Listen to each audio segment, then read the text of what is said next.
Quando a medicina decide operar múltiplos órgãos num único doador anatômico, o relógio não bate, sabe? Ele espanca. Nossa, com certeza. O tempo vira o maior inimigo ali. Exato. De repente, aquele controle absoluto de um centro cirúrgico tradicional simplesmente se desfaz.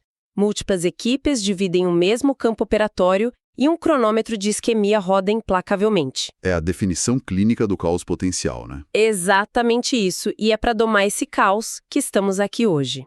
Bem-vindos ao ecossistema digital Medicina do Conhecimento. E olha, deixo aqui um agradecimento muito especial, muito caloroso a quem nos escuta e é assinante do blog do Anestesiador. Isso aí. É um privilégio ter essa comunidade de profissionais e acadêmicos com a gente, engajados nessa busca por evidências. Com certeza. E hoje, o nosso mergulho nos dados vai dissecar um documento que tenta colocar ordem nessa sala de cirurgia lotada.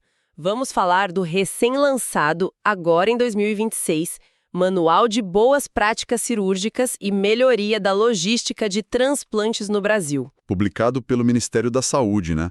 Um documento bem denso. Sim, super denso. Mas lendo as diretrizes, fica muito claro que o objetivo principal não é criar mais burocracia estatal. A intenção é tratar a padronização cirúrgica e logística como uma intervenção médica em si. Exato. E essa é a mudança de paradigma necessária para a gente absorver esse manual. É entender que a técnica cirúrgica padronizada, sabe, ela atua como uma profilaxia contra a perda do enxerto. Uma prevenção mesmo. Isso. A metodologia do documento decodifica como a ausência de um sistema rígido aumenta absurdamente as taxas de lesões vasculares e disfunção primária lá no receptor. Porque, historicamente, se a gente pensar, diferenças técnicas entre equipes de captação distintas operando ao mesmo tempo criam um terreno muito perigoso, não é? Sem dúvida. Se não houver uma linguagem técnica comum, desde, sei lá, a interpretação dos exames prévios até o momento exato do pinçamento da aorta, a viabilidade do órgão simplesmente despenca. Pensando nessa dinâmica da sala de cirurgia, a imagem que me vem à mente não é nem a de uma corrida de revezamento tradicional. É tipo múltiplos maestros tentando reger a mesma orquestra, só que tocando sinfonias diferentes. Boa analogia. É bem por aí. Porque se a equipe do fígado decide pinçar um vaso ou, alterar a tração uma fração de segundo antes do que a equipe cardíaca espera, a onda de choque hemodinâmico pode comprometer o enxerto torácico irreversivelmente. Totalmente. E o baque é imediato. Mas aí vem uma dúvida que sempre paira nessas discussões. A vasta experiência individual de um cirurgião sênior não deveria ser suficiente para mitigar esses atritos? Precisa de um manual tão prescritivo? Então, a genialidade cirúrgica isolada é fantástica para resolver variações anatômicas imprevistas, claro, mas ela sucumbe diante da complexidade sistêmica. Como assim?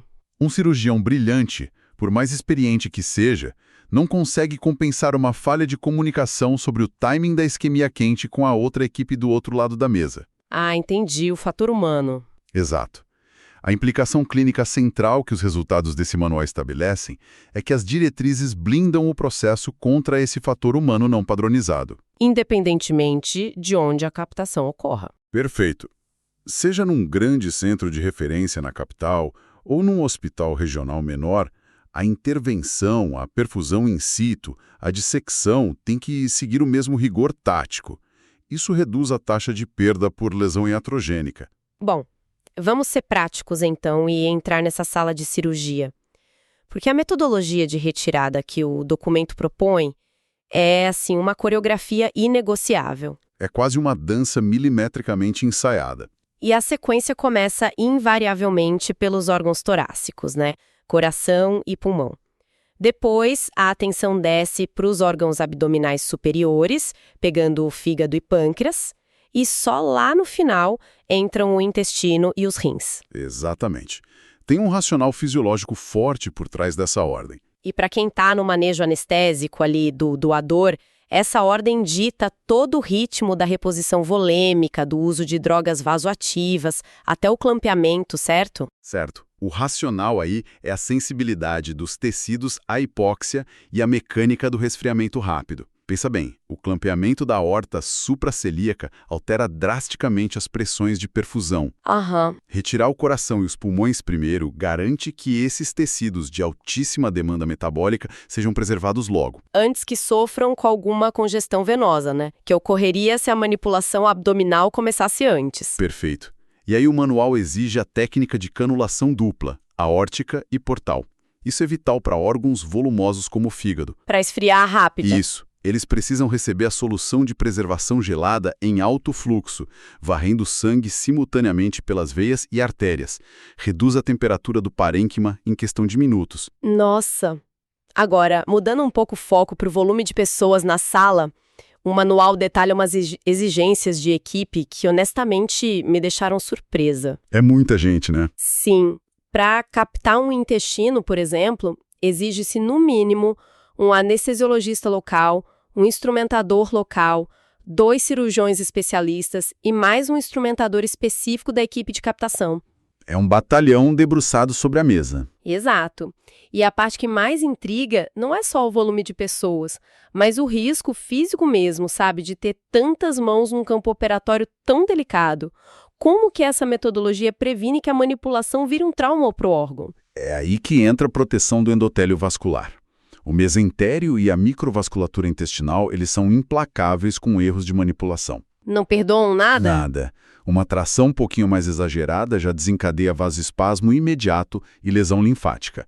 E isso, lá na frente, no pós-implante, vai virar isquemia segmentar ou trombose. Caramba! Então, o rigor na ordem cronológica de retirada e no posicionamento de cada membro da equipe serve justamente para impedir excesso de mãos no campo. É pura contenção de danos cirúrgicos. Ou seja, o cirurgião não está ali só cortando, ele está ativamente preservando a arquitetura vascular microscópica. Exatamente, preparando o órgão para tolerar o insulto gigantesco que vem a seguir. E esse insulto começa no exato segundo em que o órgão deixa o corpo. Chegamos ao paradoxo clínico da captação. A gente lutou com uma perfeição técnica incrível para proteger a biologia do órgão, e agora a missão é essencialmente pausar essa biologia. É a famosa fase de isquemia fria. Sim, entramos na ciência da preservação e acondicionamento, que é a intervenção química onde a sobrevida celular é definida de fato. O manual padroniza o armazenamento estático a frio, temperaturas entre 2 e 8 graus Celsius, e prescreve soluções específicas, como a UW, IgL1 e HTK. E a exigência clínica dessas soluções é o que separa a preservação profissional de órgãos de, sei lá, um simples resfriamento com gelo. Para quem está de fora, parece que é só jogar num isopor com gelo e sair correndo. Mas por que não usar um soro fisiológico gelado, por exemplo? Porque a isquemia fria desliga a produção de ATP da célula. Sem energia, as bombas iônicas da membrana entram em colapso. As bombas de sódio e potássio. Exato. O sódio invade o espaço intracelular e, por osmose, a água vai junto. A célula incha rapidamente, causa edema e caminha para a necrose. A água simples ou soro destruiriam o órgão por desequilíbrio osmótico. Nossa, faz todo sentido. Então, o brilhantismo farmacológico dessas soluções, tipo a UW ou HTK, é manter as células dormindo sem inchar. Isso. Não é só a hiperosmolaridade. É a inclusão de agentes impermeantes, de alto peso molecular, como o lactobionato ou o manitol. Eles não deixam a água entrar. Atuam quase como um andaime estrutural de emergência para a membrana celular. Perfeita definição. Mas olha, aqui cabe uma dúvida técnica sobre a mecânica da perfusão ali na hora H. O manual orienta a lavagem do órgão até atingir o clareamento venoso, né? Isso. Quando o sangue é totalmente substituído pela solução fria. Tá, mas forçar uma solução que é mais viscosa e gelada, sob pressão, especialmente num sistema portal, não traz um risco tremendo de estresse de cisalhamento, o famoso shear stress? Não destrói a microvasculatura que a gente acabou de proteger? Essa é uma preocupação fantástica. E é um motivo exato pelo qual a pressão dessa perfusão inicial precisa ser estritamente hidrostática. Controlada pela gravidade. Milimetricamente. Frequentemente, a gente conta apenas com a gravidade de uma bolsa suspensa a uma altura X, sem usar bombas de alta pressão contínua nesse primeiro momento. Entendi. Para não rasgar o endotélio. Exato. O objetivo da lavagem é remover as hemácias e leucócitos que causariam microtrombos e exacerbariam a lesão de isquemia-reperfusão, além de dar substrato para a mitocôndria. Se a pressão não for modulada, o endotélio sofre denudação e o órgão vai ter falência primária lá no receptor. Falha primária do enxerto, o pesadelo de todo transplantador. Bom, e uma vez que esse clareamento perfeito é atingido, o manual descreve a barreira física, um sistema de 3 embalagens obrigatórias que funciona como um cofre biológico. O acondicionamento triplo dita o tempo de sobrevivência agora. A embalagem primária é estéril, o órgão fica totalmente submerso na solução para não ter contato com o ar, nem ressecar. Essa vai dentro da secundária, também estéril, que dá um isolamento térmico e leva a etiqueta de rastreabilidade. E, por fim, entra na embalagem terciária, que é a icônica caixa rígida isotérmica, feita para absorver impacto e segurar os 4 graus.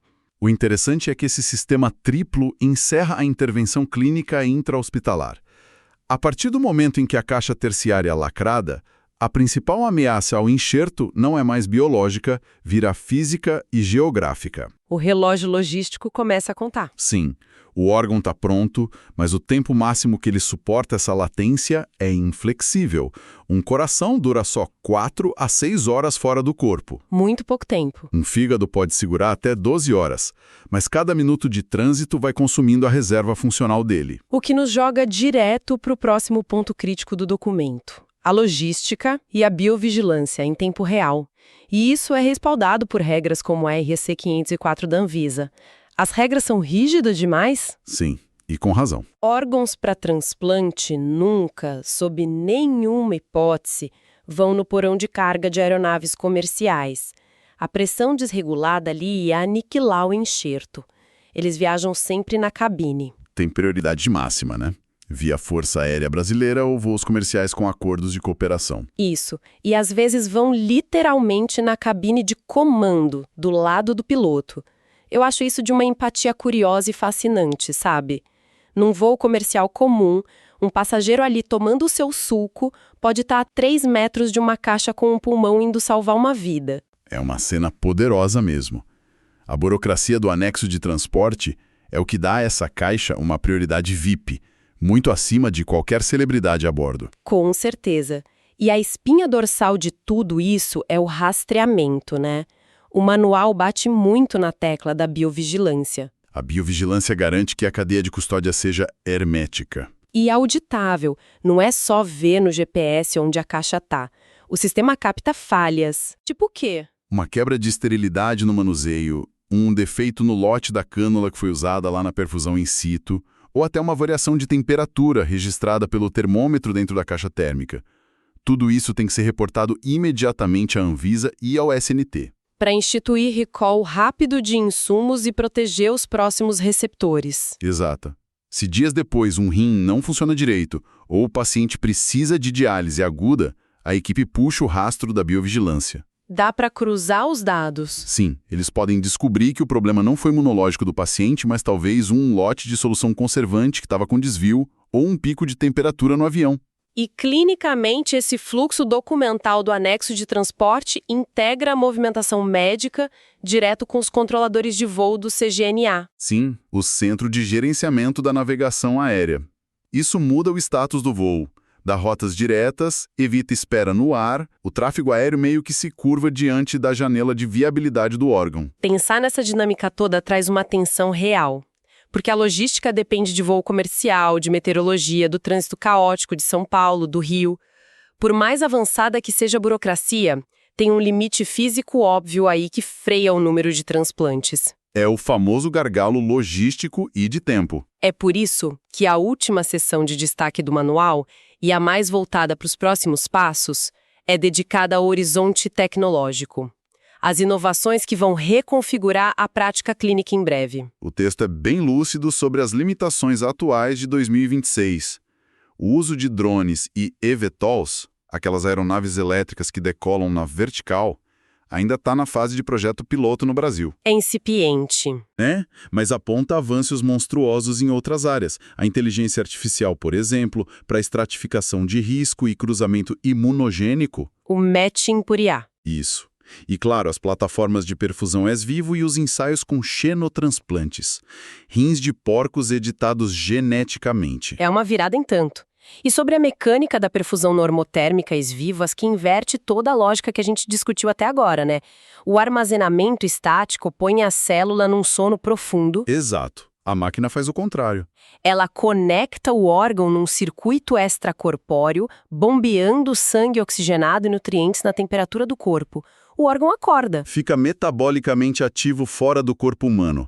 É ficção científica virando rotina. E a implicação clínica disso é gigante, porque além de dar mais tempo de transporte, a equipe pode avaliar se o fígado está produzindo bile ou a complacência do pulmão ali na máquina. Recupera tecidos marginais que antes iam direto para o lixo. Expande brutalmente os critérios de aceitação de doadores, né? E caminha junto com a bioengenharia que o manual cita. O Brasil tem protagonismo em transplantes supercomplexos como o de útero. Que traz desafios vasculares totalmente diferentes. Totalmente diferentes do abdômen clássico.